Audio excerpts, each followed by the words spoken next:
प्रिय भक्तजनों, आइए अब सुनते हैं बृहस्पतिवार व्रत की विधि एवं कथा। इस दिन बृहस्पतेश्वर महादेव जी की पूजा होती है। दिन में एक समय ही भोजन करें, पीले वस्त्र धारण करें, पीले पुष्पों को धारण करें। भोजन भी चने की दाल का ही होना चाहिए, नमक नहीं खाना चाहिए। पीले रंग का फूल, चने की दाल, पीले कपड़े तथा पीले चंदन से पूजा करनी चाहिए। पूजन के पश्चात कथा सुननी चाहिए।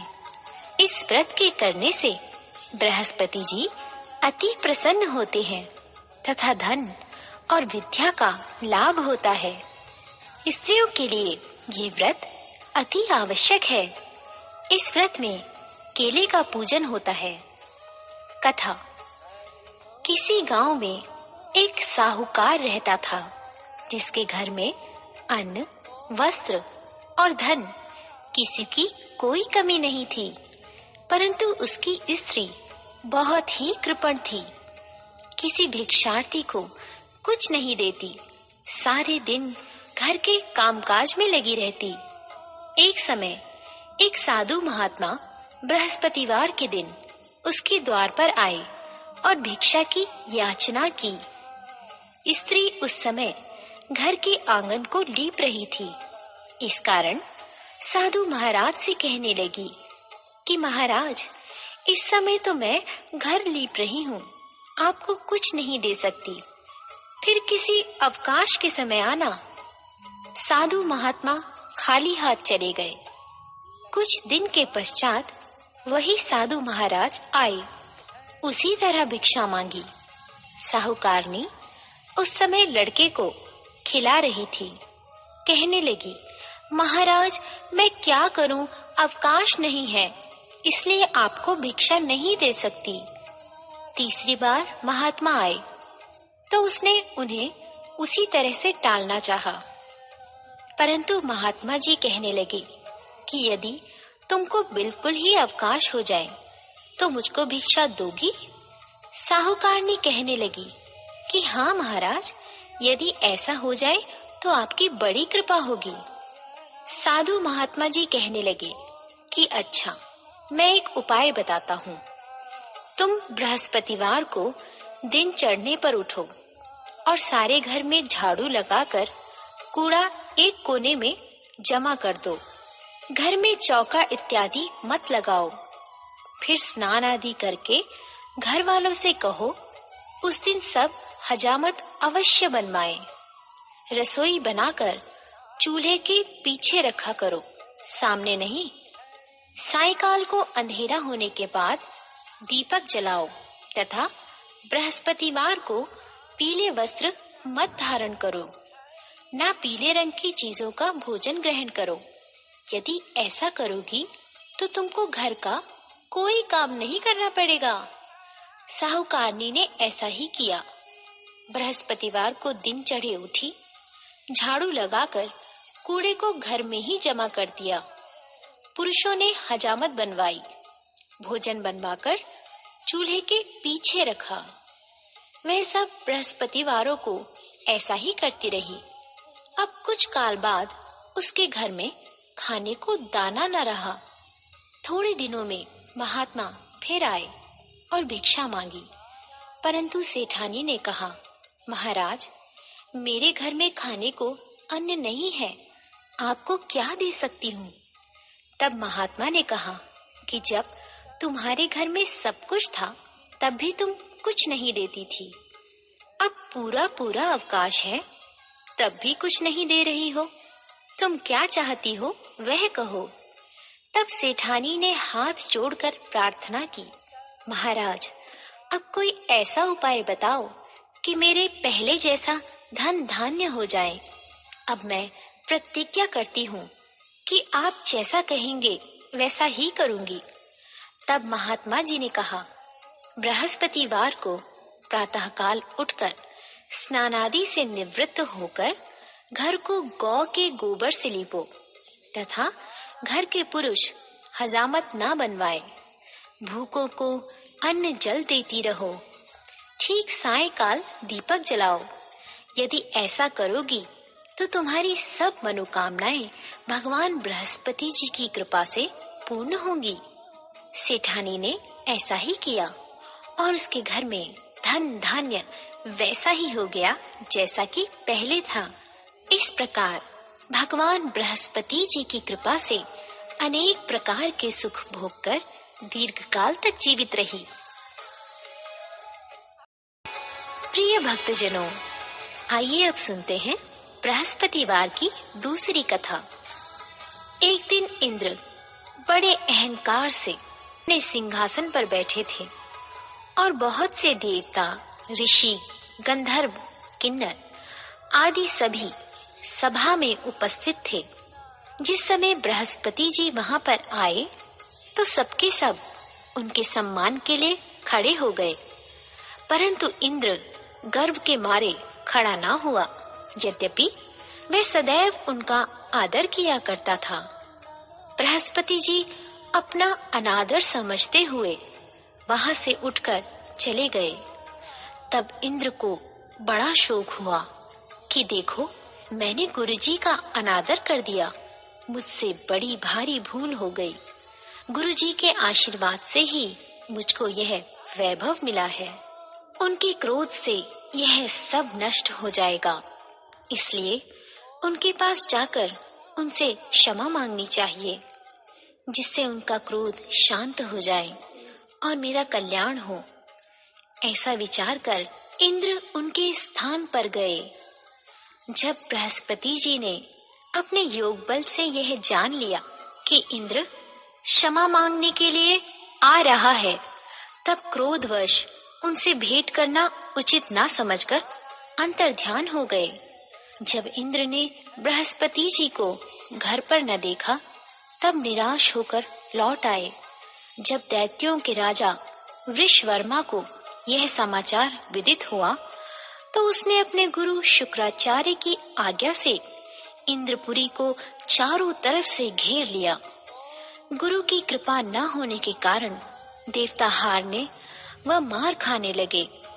तब उन्होंने ब्रह्मा जी को विनय पूर्वक सब वृतांत सुनाया और कहा कि महाराज, दैत्यों से किसी प्रकार हमें बचाइए। तब ब्रह्मा जी कहने लगे कि तुमने बड़ा अपराध किया है, जो गुरुदेव को क्रोधित किया। अब तुम्हारा कल्याण इसी में हो सकता है।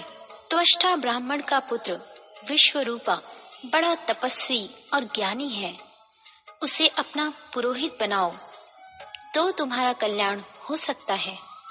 ये वचन सुनते ही इंद्र त्वष्टा के पास गए और बड़े विनीत भाव से त्वष्टा से कहने लगे कि आप हमारे पुरोहित बनिए, जिससे हमारा कल्याण हो।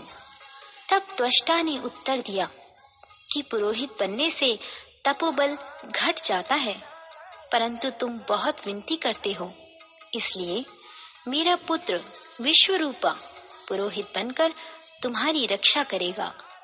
विश्वरूपा ने पिता की आज्ञा से पुरोहित बनकर ऐसा यत्न किया कि हरि इच्छा से इंद्र वृषवर्मा को युद्ध में जीतकर अपने इंद्रासन पर स्थित हुआ। विश्वरूपा के 3 मुख थे। एक मुख से वह सोमपल्ली लता का रस निकाल पीते थे, दूसरे मुख से वह मदिरा पीते और तीसरे मुख से अन्नादि भोजन करते। इंद्र ने कुछ दिनों उपरांत कहा कि मैं आपकी कृपा से यज्ञ करना चाहता हूँ।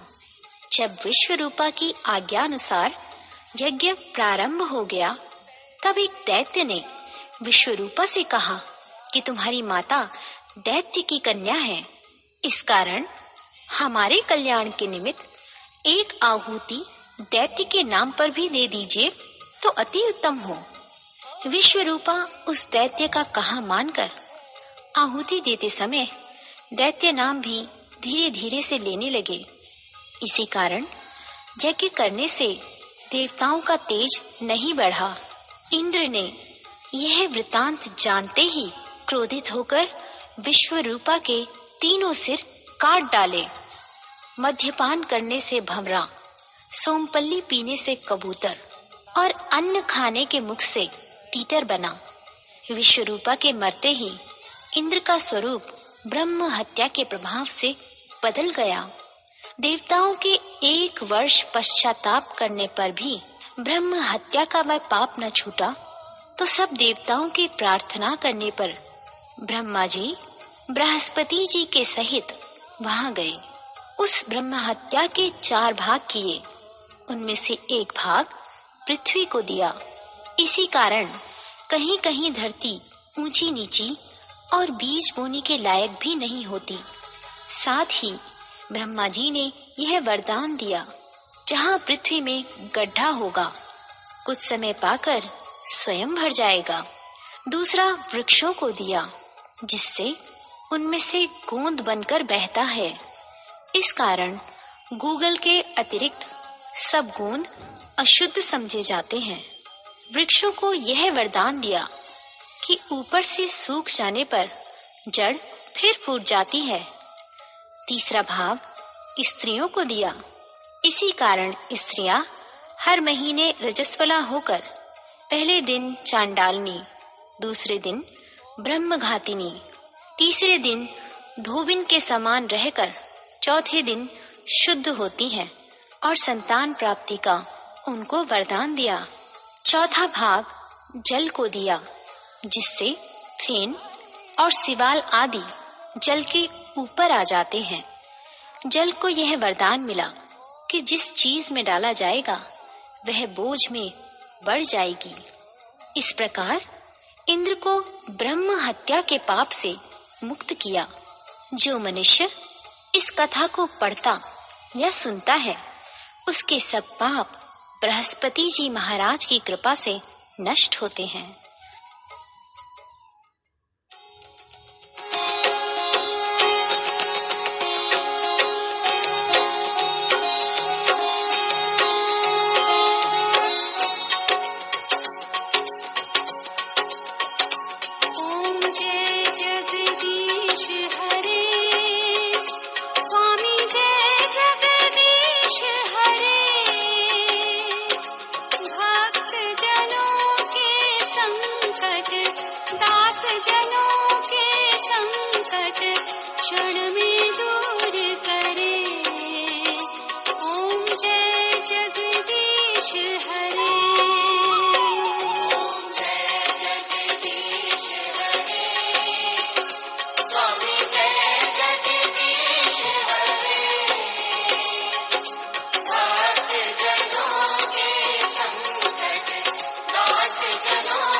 क्षण